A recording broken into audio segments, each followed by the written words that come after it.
இப்போ பார்த்தோன்னா நம்ம முத்து என்ன செய்கிறாங்கன்னா காரை வந்து எடுத்து ஸ்டார்ட் பண்ணி போயிட்டுருக்காங்க.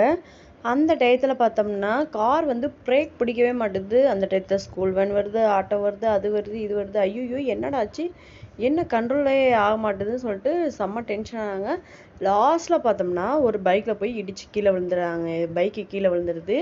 இந்த பைக்கு யார், நம்ம நேராக பார்த்தோம்னா அந்த போலீஸு நம்ம சீதாவோடைய லவ் பண்ணுறவங்க பார்த்துட்டு செம்மையாக அப்படியே நிற்க வச்சுட்டு பயங்கர கொஸ்டின் கேட்குறது. என்ன இந்த மாதிரி ரோட்டில் இப்படி வரலாமா வைக்கணும், இல்லை இது கண்ட்ரோல் பண்ண முடியல, ஏதோ மிஸ்டேக் ஆயிடுச்சு, வேணுமணிக்கு நீ போய் சொல்கிற, வா போலீஸ் ஸ்டேஷனுக்கு அப்படின்ற மாதிரி போலீஸ் ஸ்டேஷனுக்கு வர சொல்கிறப்ப இல்லை உண்மைதான் அப்படின்னு இல்லை இது எப்படி பைக்கெல்லாம் செக் பண்ணி பார்த்தா அங்கங்கே எல்லா பார்ட்ஸும் கலண்டு இருக்குது. இதெல்லாம் பார்த்துட்டு செம்மையாக டென்ஷன் ஆகிறாங்க. அதுக்கடுத்து அப்படி சொல்லிட்டு அந்த ஏரியாவில் இருக்க கேமராவில் பார்க்கலாம் அப்படின்னு முடிவு பண்ணுறாங்க. இந்த விஷயம் நம்ம முத்து வந்து மீனோட சொல்கிறாங்க. மீனா வீட்டில் இருக்கவங்களாம் சொல்கிறாங்க. எல்லாரும் செம்மையாக டென்ஷன் ஆகிடுறாங்க, ஷாக் ஆகிறாங்க. அதுக்கடுத்து பார்த்தோன்னா இங்கே ரோஹிணிக்கு மாட்டிக்கிறோமோ அப்படின்னு சொல்லிட்டு பயம் வருது. இந்த பயத்தை பார்த்துட்டு ஸ்ருதி ஏன் இவங்க மூஞ்சி இப்படி இருக்குது, என்ன காரணம் அப்படின்ற மாதிரி ஸ்ருதிக்கு சந்தேகம் வேற வருது.